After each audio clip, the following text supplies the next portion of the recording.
పోషమ్మల పండుగ ముందు రోజు. సో కొంచెం రైస్ అవ్వడానికి లేట్ అవుతుందని చెప్పేసి మ్యాంగో ఇస్తే చూడండి దాన్ని ఎట్లా గీరుకుంటూ తింటుందో. నాకు అట్లా తింటేనే తృప్తి. మనం కట్ చేసి ఇచ్చినాం అనుకో మంచిగా గోయలేరు, నీట్గా లేదు అని మస్తు వంకలు పెడుతుంది. నీట్గా ఉంటేనే తింటుంది. సో మామిడికాయ మొత్తం ఇస్తే అలా ఒక స్పూన్తో అయితే అట్లా తీసుకొని అయితే తింటుంది. ఫస్ట్ ఒక క్లాత్ పరుచుకుంది మంచం పైన, ఎందుకంటే ఆ మ్యాంగో అక్కడ పడ్డదనుకో అంత ఈగలాలి అంత గలీజ్ అవుతుంది కదా. సో క్లాత్ వేసుకుంటే తర్వాత అది విండుకోవచ్చు కదా, అందుకని చెప్పేసి అట్లా క్లాత్ వేసుకొని ఒక గిన్నె పెట్టుకొని అందులో కట్ చేసుకుంటుంది చూడుర్రి.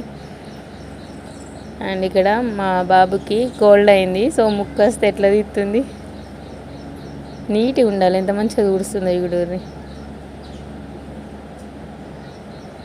ఇట్లాంటి చిన్న చిన్న పనులన్నీ చేస్తుంది ఆమెకు నీట్గా లేకుంటే అస్సలు నచ్చదు.